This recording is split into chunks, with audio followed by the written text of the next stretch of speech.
The Yukon's Dempster Highway region. From the Arctic Circle, exploring one of the world's great road trips, to the gold rush settlement of Dawson City and the soaring hills surrounding, tracing the legacy of Yukon gold. Out of the 100,000 that started out for the Klondike, 40,000 arrived in a mass flotilla. Exploring the Yukon landscape from a bird's eye view. The best way to see the Yukon is from the air, from a paraglider. Wouldn't you really want to be doing this? And a safe haven to many, just south of the Arctic Circle. The winters here on the extreme side, 45 below, winds 115-20 kilometers. Now, we reveal the secrets of Canada's northern boundary, more than 160,000 kilometers of Arctic frontier. Canada, over the edge.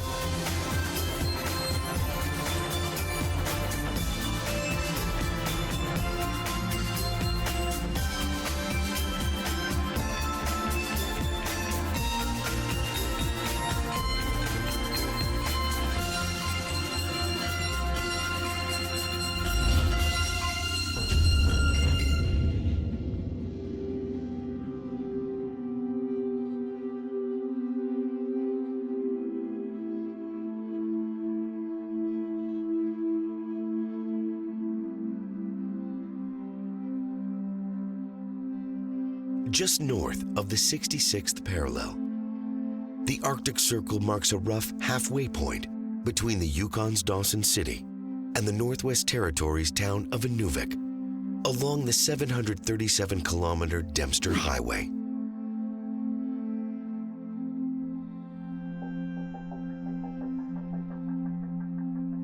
But while this sign may claim to pinpoint the Arctic Circle's exact location, it's not entirely accurate.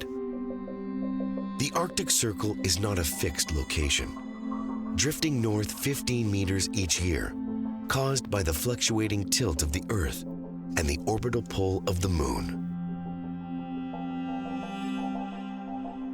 Nonetheless, nearly every northern traveler stops here to experience this unique geographic landmark.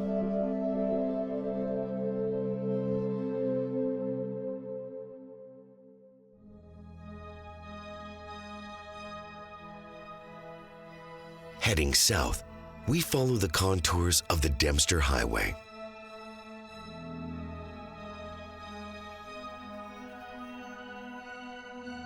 From its northern terminus in Inuvik, the highway passes boreal forest, the Mackenzie and Peel Rivers, and the Richardson Mountains.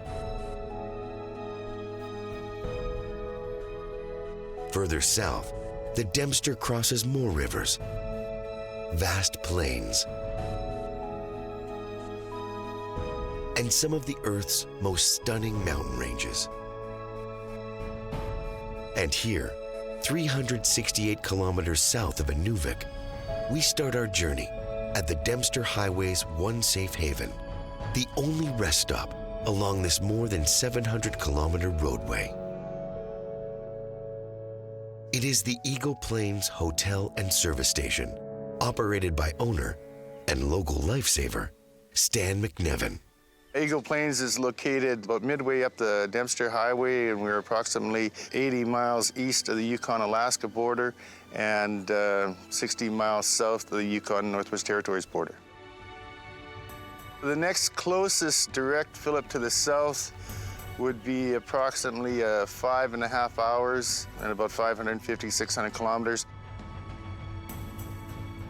Along with hotel facilities and a restaurant, Eagle Plains is a base of operations for emergency response and a self-contained sanctuary for the harsh Yukon winter.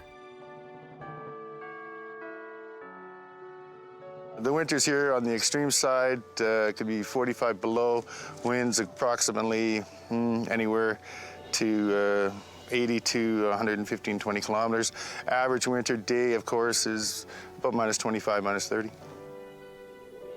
This area over here is where maintenance and highways have storage for their equipment. They can do the repairs in that region. And then there's also where we store our ambulance for any roadside emergencies.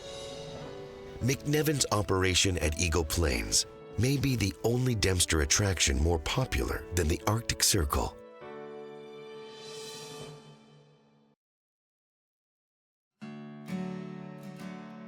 Today, he's so popular, he can't even finish his interview, summoned by a group of stranded German tourists. After the major mechanical breakdown.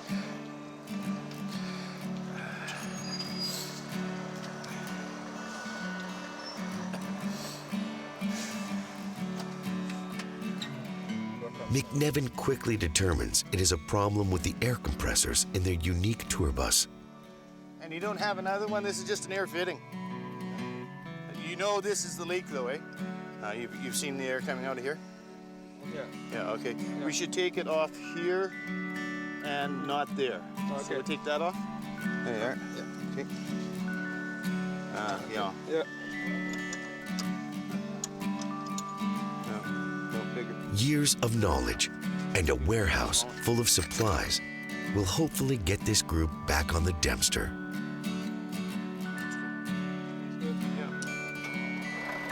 Good, I'll have to see if I can find something with that thread. Okay.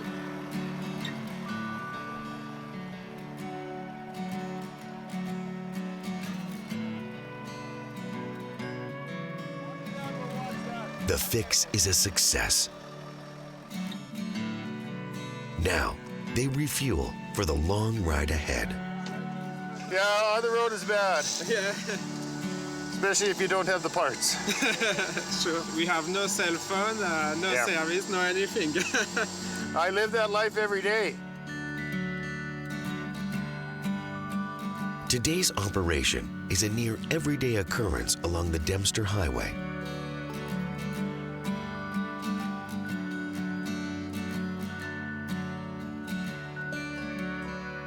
And it's because of moments like this that Stan McNevin calls Eagle Plains home. The Northern Yukon's beautiful. It's a lot of work, but we definitely enjoy the location. There's no lineups here, and we get to meet people from all over the world. Your job can be quite fulfilling because you're dealing with people from all over the world, and the issues change hourly. You really do feel that you're supplying an essential service.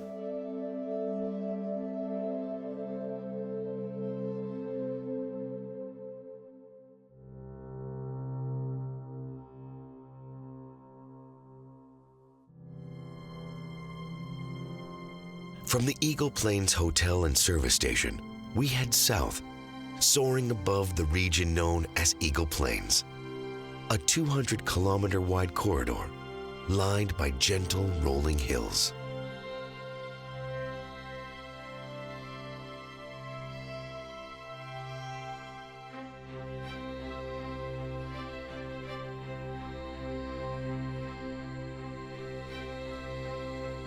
The Dempster Highway is unique, a two-lane gravel roadway designed to withstand harsh conditions in Canada's north.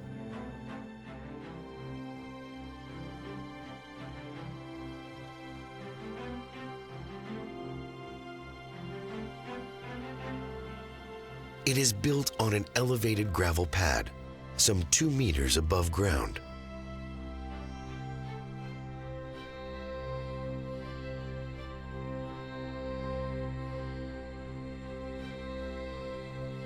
The gravel serves as insulation, keeping the permafrost in the ground from melting and the road from sinking.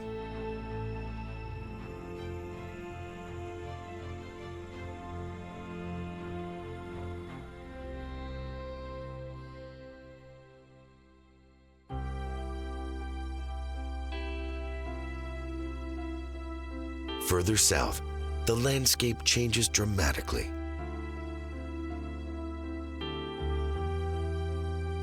Here, vibrant forests of tamarack and black spruce suddenly disappear, burnt to the ground.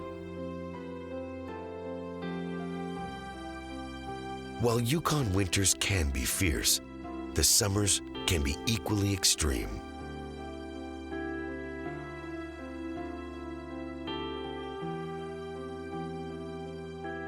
Lightning storms can spark forest fires that last for months, including a July 1991 blaze that burned until the snow fell,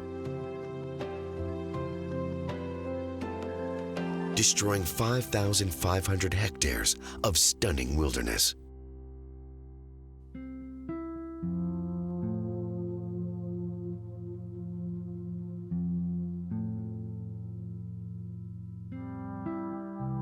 Finally, beyond burnt hectares of forest, we reach another landmark in the southern Dempster region.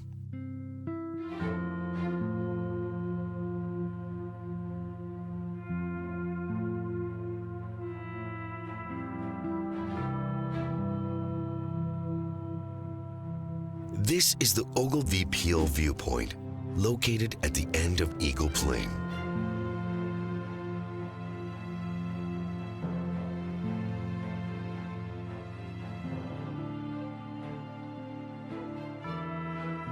Like the Arctic Circle, 140 kilometers to the north, the viewpoint is a popular stop for Dempster commuters. From here, visitors can see 180 kilometers, a panoramic view of the Ogilvie and Peel Rivers, the southern Richardson Mountains, and in the distance, the Ogilvie Mountains. Jagged granite peaks rising more than 2 kilometers high.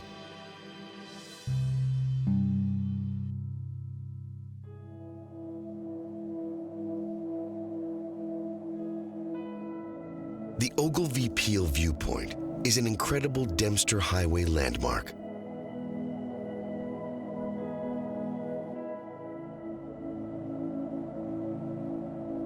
And while it marks the end of Eagle Plain, it also marks the beginning of another unique geographical feature.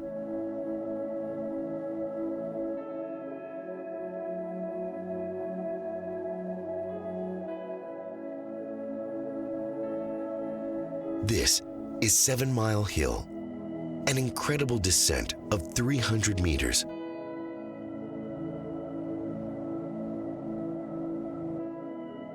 Spread over 7 miles. From this sandstone plateau to the Ogilvie River below.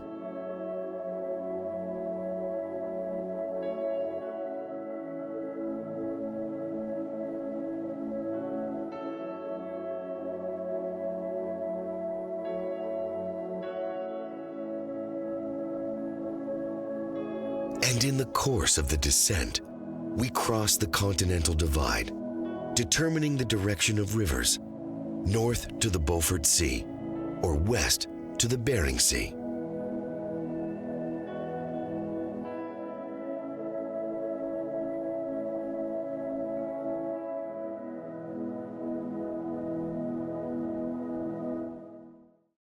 I think that's an interesting thing. This one piece will make 52 layers. Watch on mobile devices or the big screen. All for free. No subscription required.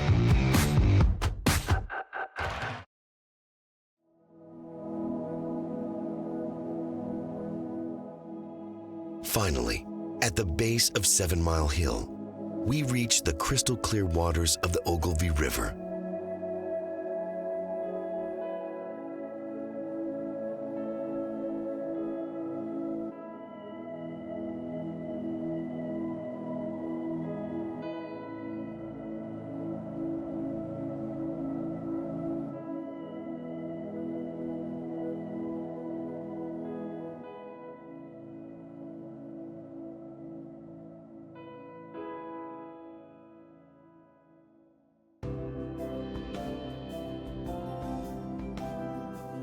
The Ogilvie River originates deep in the Ogilvie Mountains, flowing north, then east, and finally emptying into the Peel River, some 230 kilometers away.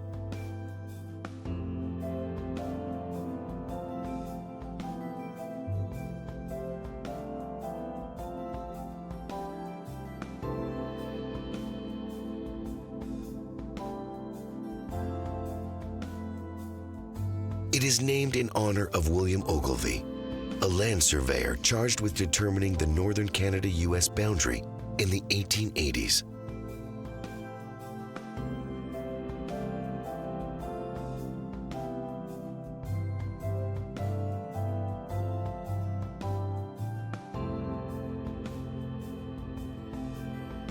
But Aboriginal peoples have traveled on this waterway even longer, known in the Gwich'in language as Gwalshal Imjik.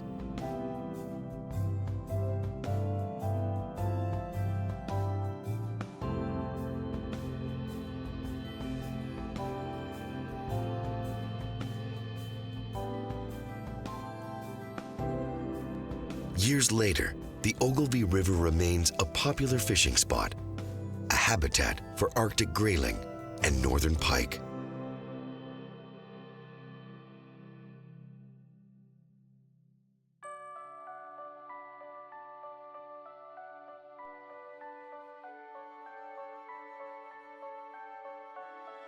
Next, around one final bend, the Ogilvy meets a smaller waterway known as Engineer Creek.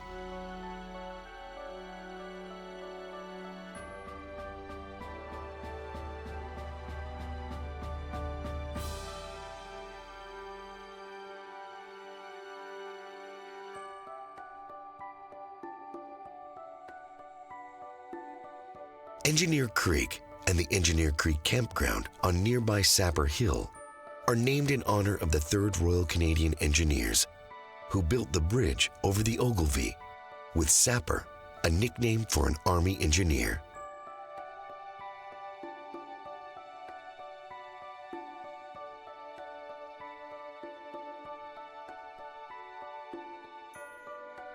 And in the rocks surrounding the bridge, a wealth of geological wonders can be found.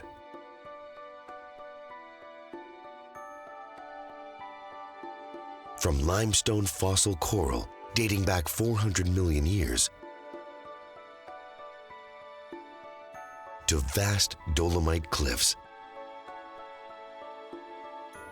and red shale cliff faces colored by iron oxide present in these hills.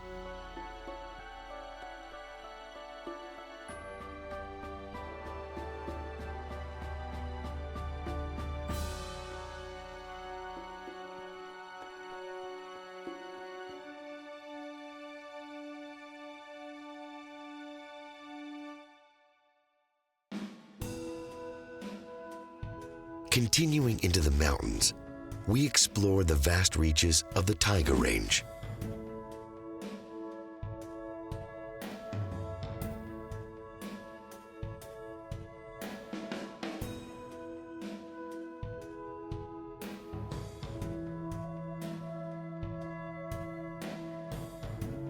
The Taiga Range mountains are stunning, a stark contrast to the flat landscape of the Ogilvy River and Eagle Plain to the north.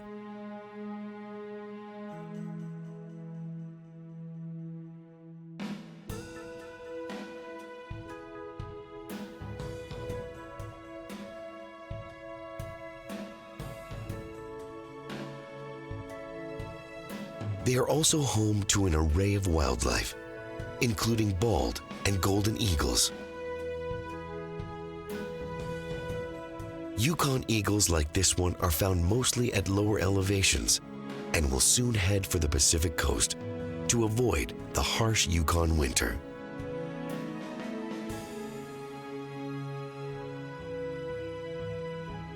And the peaks of the Taiga Ranges also feature unique vegetation, with the mountain's north faces nearly barren and the sunny south faces lush with summer plant life.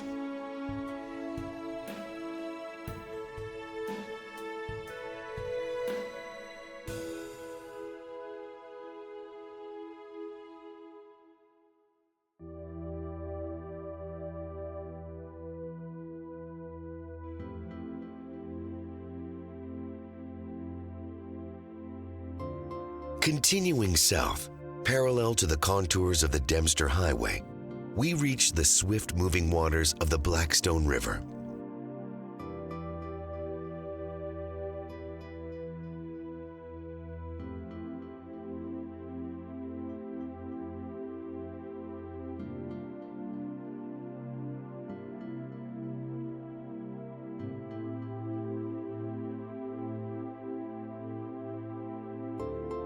The Blackstone River flows to the north, emptying into the Peel River, the Mackenzie River, and finally the Beaufort Sea.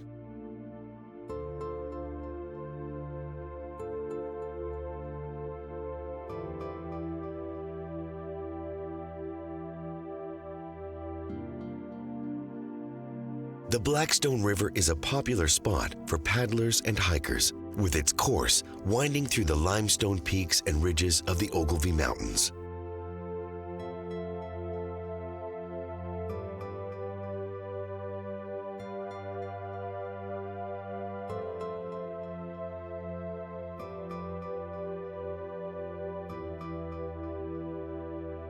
And like other rivers in the region, the Blackstone River has been a home to Aboriginal peoples for generations.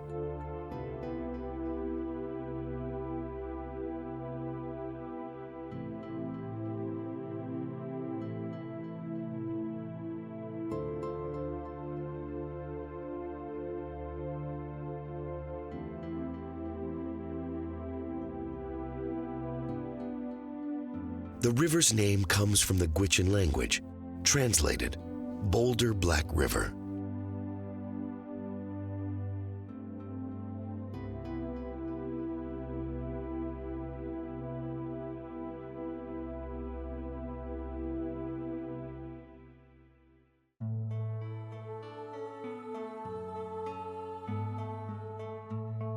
Further south, we reach the highest point on the scenic Dempster Highway.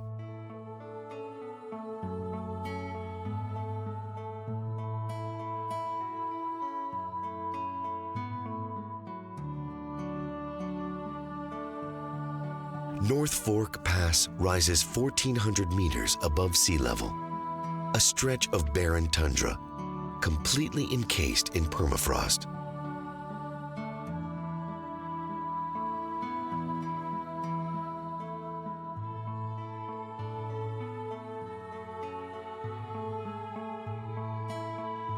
Underneath a thin active layer on the surface, the ground here has been frozen for thousands of years, making plant life sparse.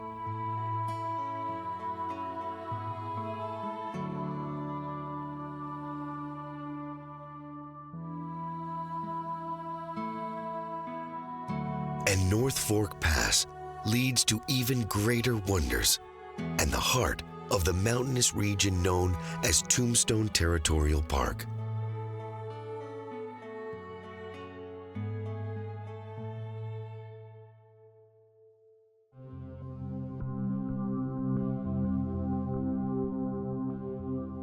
Tombstone Territorial Park marks one of the most ethereal landscapes in North America and the world.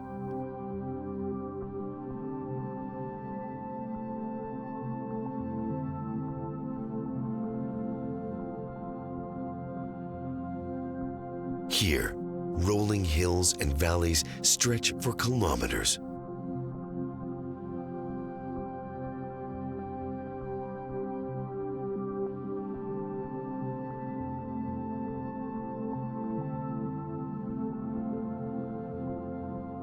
And even higher, soaring peaks fill the horizon.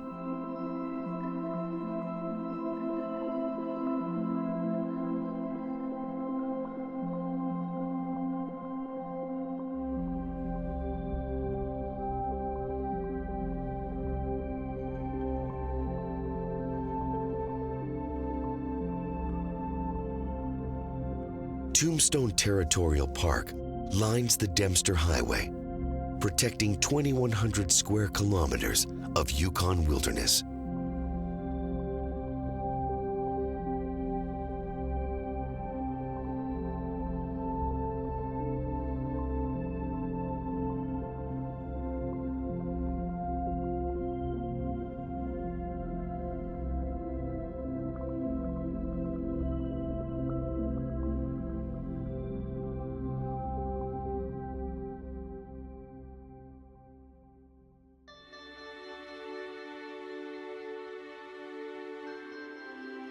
The jagged landscape here is dominated by a tough igneous rock known as syenite.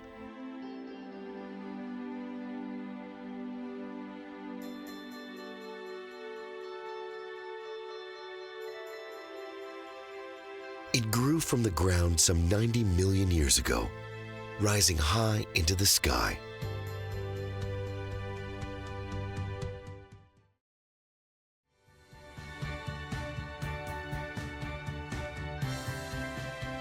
But over time, as the igneous rock cooled, cracks developed.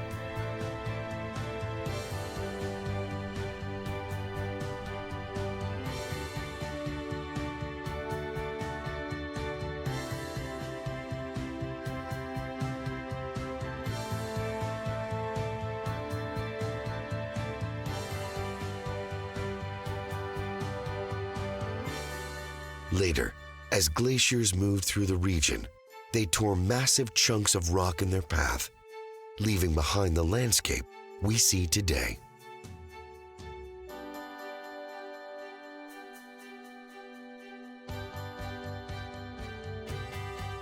Some of Tombstone Territorial Park's most prominent mountains can be seen from the Dempster Highway.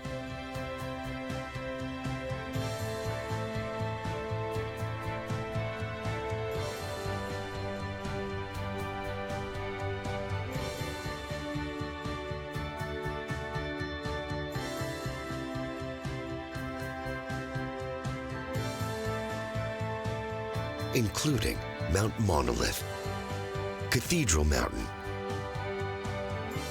and Tombstone Mountain, rising more than 2 kilometers high.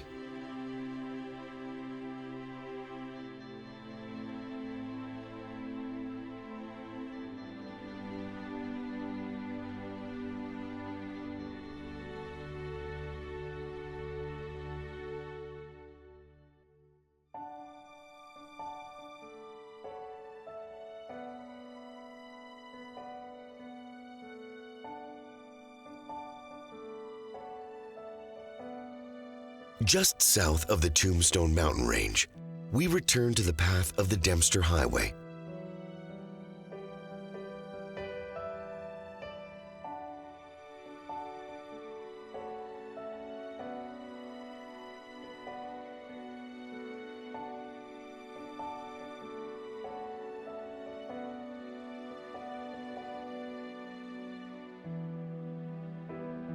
On approach to Kilometer Zero, and the southern terminus of this world-famous roadway.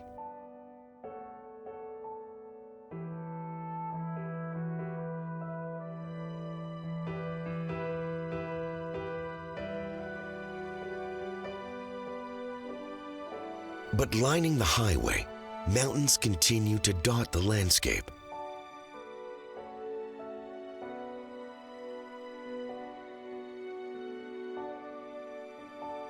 In the distance, the North Klondike Mountain Range features a series of soaring peaks, contrasted by rolling hills adorned in autumn Yukon splendor.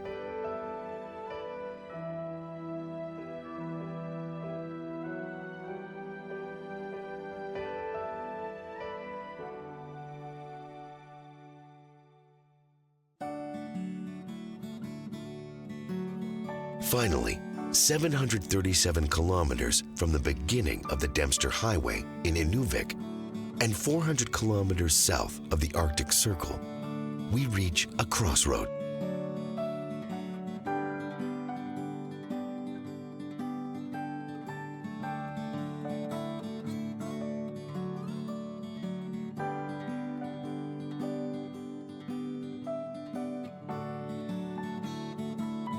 This is the Dempster Highway's southern end of the road. Canada's northernmost highway, constructed over 2 decades, connecting north and south.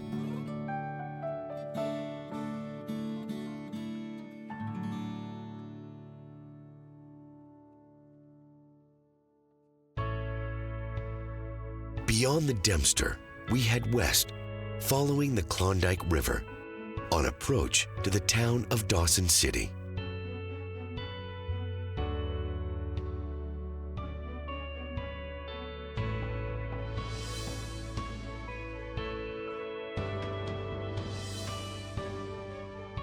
The Klondike River is an impressive waterway, 160 kilometers in length.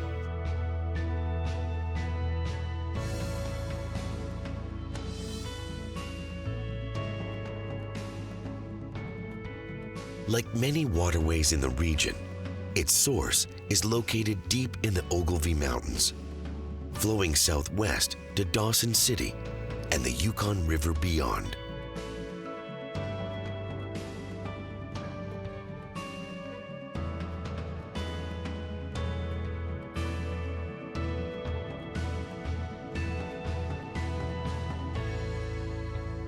And like many of those same waterways, the Klondike is surrounded by incredible landscape.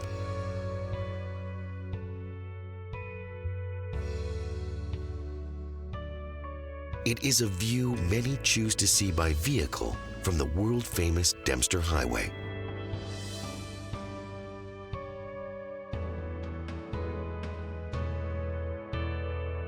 For others, it is a landscape that can only be truly experienced from above. My name's Steve Kurth, and I'm a paraglider pilot in Dawson City, Yukon. The beauty is rolling hillsides, lots of valleys, rivers meandering through them, and mountains in the distance.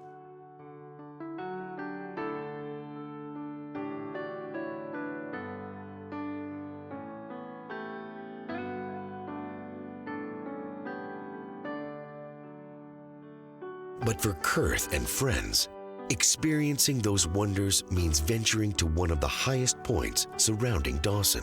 The best way to see the Yukon, I guess I'd have to say, is from the air. And the best way from the air would be from a paraglider, because it's quiet. You're exposed to elements. There's nothing to sort of separate you from your environment.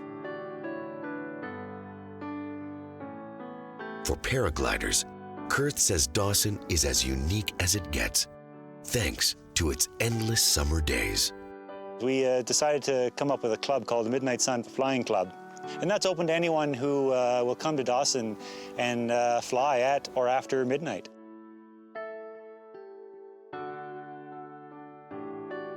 I'm not sure exactly where the membership stands right now. It's probably fairly small. If there's paraglider pilots out there watching it, come to Dawson City, join the Midnight Sun Flying Club. You could launch a paraglider one day and land it technically the next day, which is something that can't be done at southern latitudes. My claim to fame would be that you could pretty much point to any hour on the clock, and I've flown that hour in the air over Dawson legally.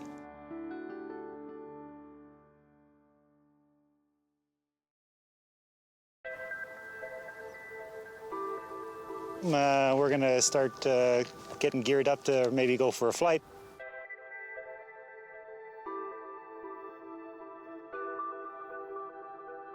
This is my fellow pilot, Trevor Mead-Robbins from FlyYukon.com. He's going to go and fly with me too. So I think we're just going to get the gear out. There you go, complete aircraft, all in a bag. How cool is that? This is the harness. This is what you see it in. Out there's a reserve parachute in case things go wrong. They won't, but just in case. Kurth begins by spreading out the paraglider and untangling his lines. The sun heats the ground heats the air, and then hot air, as everyone pretty much knows, rises. You get all these columns of rising air through the atmosphere, and that's what paraglider pilots fly into. We look for those, and we fly into them, and then we rise up with the column air. The same if you watch the hawks and the ravens, and they all do the same thing. In fact, you look on a nice, beautiful, sunny day, and you see all the nice, white, puffy clouds in the sky. Each one of those nice, white, puffy clouds sits on top of a thermal column that has brought the air from the ground up to that altitude. And at that altitude, all the humidity in the air condenses, and that's what actually forms the cloud. If you see a nice white puffy cloud over Dawson, if you look closely, you might just see a paraglider right underneath it. So this is the front. This is called a leading edge. And the air comes in through these openings. As you're moving through the air comes in through here, and it's got nowhere to go. So it basically then just puffs up the whole wing, and that's what gives it the camber for your typical wing. Finally, Kurth puts on a protective outer layer, and he's ready to fly. What I'm doing right now is called kiting. Basically just standing here, flying a kite. It's kind of what it is. I can take off pretty much anytime I want right now. Wouldn't you really want to be doing this? All right, let's go flying. See ya.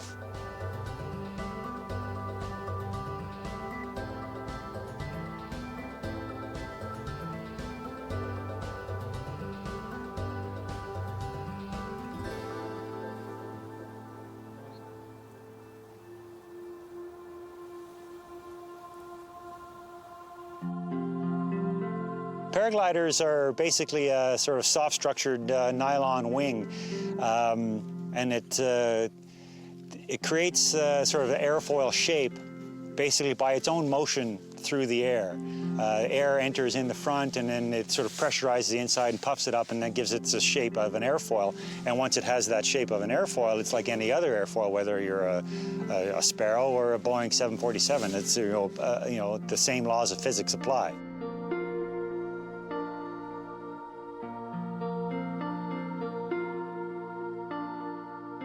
You can ride for minutes on end, you could ride for hours on end. I've had days where, you can be in the air as long as you want.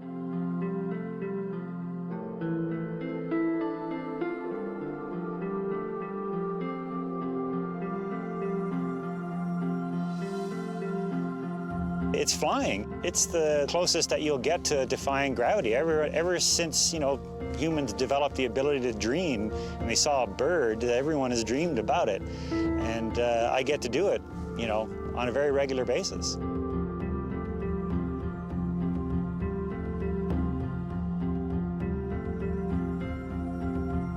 After endless minutes soaring above the Klondike River and Dawson City, Kurth and team touched down, ready to do it all again. I think part of the enjoyment is just the harnessing of Mother Nature. Just me and a nylon bag and some know-how, and we're at 10,000 feet, and you kind of wonder, how did I get here?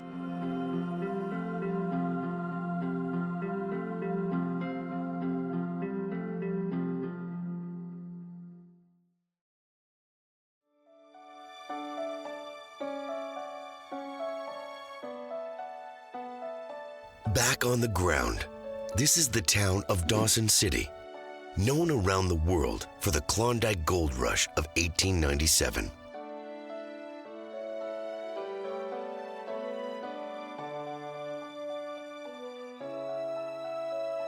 Today, Dawson is a unique community located at the confluence of the Klondike and Yukon rivers.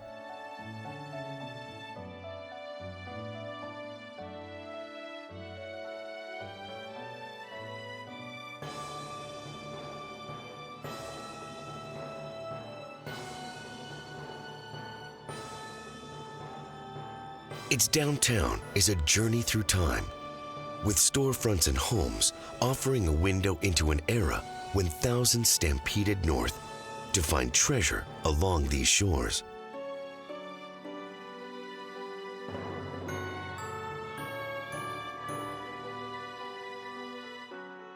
And while it is the Gold Rush era that has been preserved in Dawson, humans have made this region home for thousands of years. My name is Janice Cliff, and I am the Programs Coordinator at Parks Canada, and we are in the Dawson Historic Complex, a National Historic Site, right in the downtown core of Dawson City. Prior to the gold rush, we had the Trondek-Huetchen living here, the Han people. This is their traditional territory, and they were a migratory people following food sources. This was their traditional salmon fishing area. They comprise 1/3 of our population today in Dawson.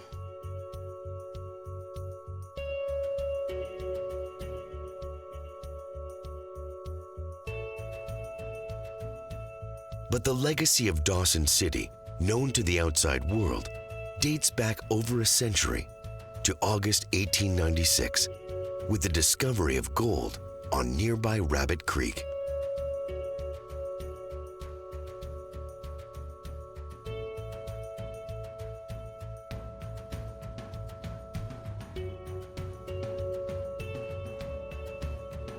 Within a month of the discovery, hundreds had joined the search.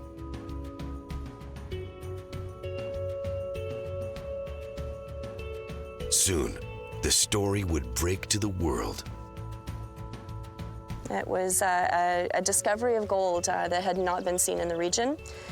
And that meant in the springtime of 1897, as soon as stern whalers could navigate the Yukon River, 80 miners were able to take their riches and board steamers, ocean-bound steamers, to head to Seattle and San Francisco. This essentially brought news of the strike to the outside world by July of 1897. But for a full year, it was relatively undiscovered. And with that, life in Dawson changed forever.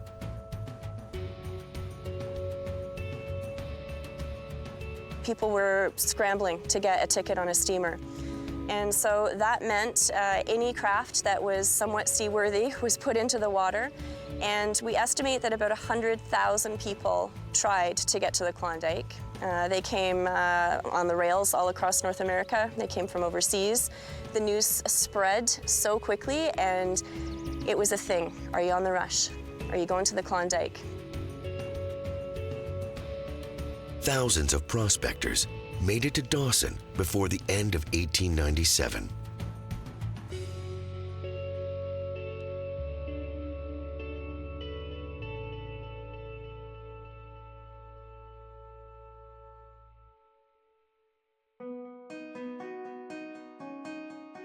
But the Dawson they'd heard rumors of in the South didn't exist.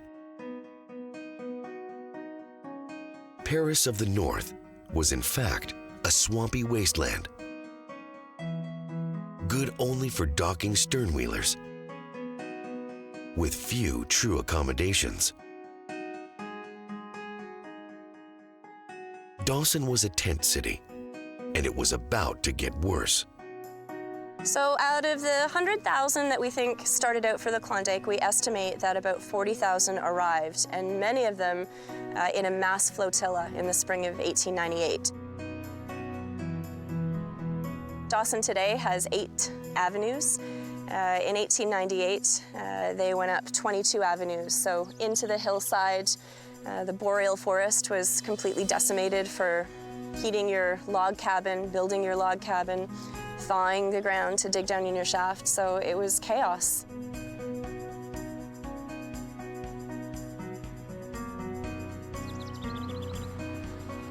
Today in Dawson, relics remain from that era. Right behind me is the old post office, built in 1900, and you can still go in it today.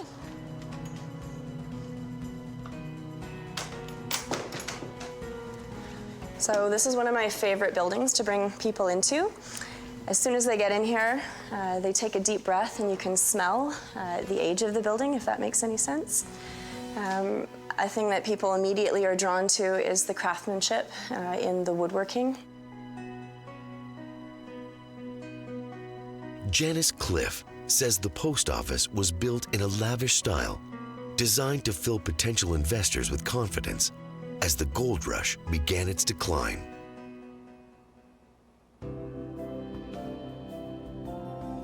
So we're behind the scenes in the old post office. Part of what helps us tell the story of the gold rush is the over 250,000 articles that were left behind from the gold rush.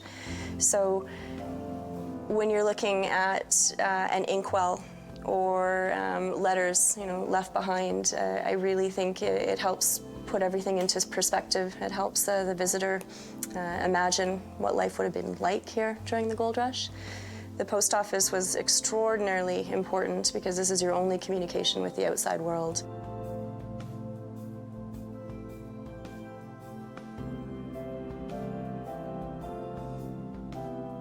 And down the street, the heart of Dawson's entertainment scene still stands, built in 1899.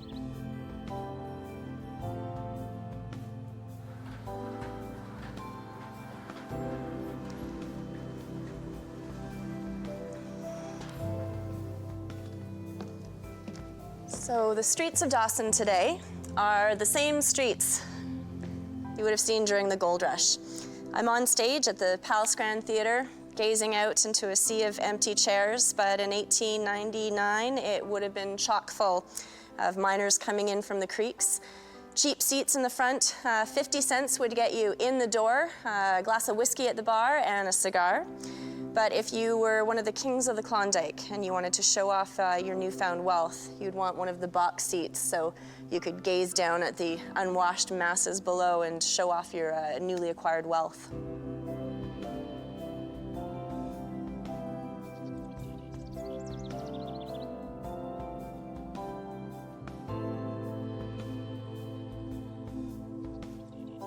And with gold being discovered throughout the region, one of the most important buildings was the bank.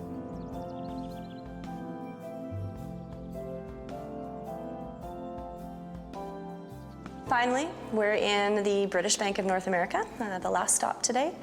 This was one of two banks that was here during the gold rush, and for the miners, what it meant is a fair exchange rate for your gold dust, because before the banks arrived, you paid for everything with gold dust. You'd have a set of scales, some crooked, some not. The merchants would give you $16 an ounce when the going rate was actually $20 an ounce. So it was quite a relief to have two banks arrive here at the height of the rush, so miners could exchange their gold dust for a banknote. A lot of money was changed here.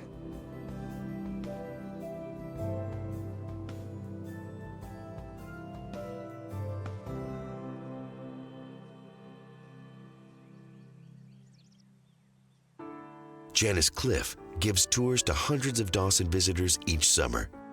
And while the stories and locations are the same, Dawson's legacy never diminishes in her mind. I think something extraordinary happened here that people have a recent personal connection to. It was considered the greatest gold rush that ever occurred. There's a fascination with northern lore, the isolation of the region. And today it draws a really curious mix of people that are either here for the history, the arts, the small town sense of community.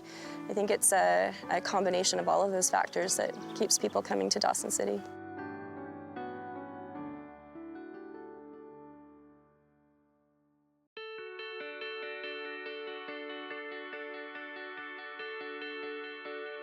From the Arctic Circle and the outpost of Eagle Plains,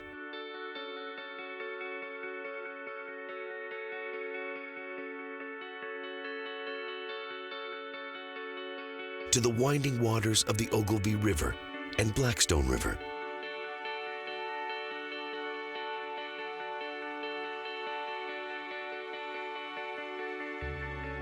to the incredible peaks of Tombstone Territorial Park,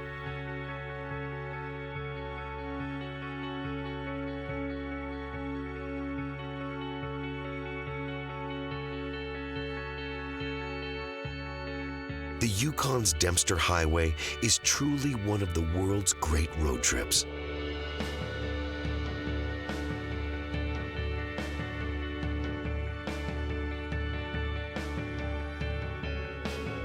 From its soaring skyline, vast plateaus, and stunning Arctic colors,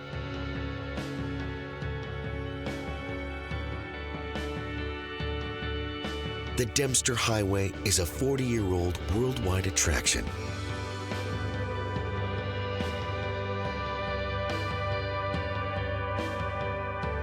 Surrounded by Gwich'in culture stretching back generations.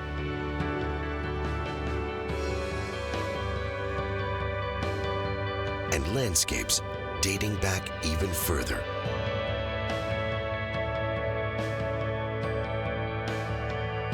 A world of wonder. Here on the edge of Canada.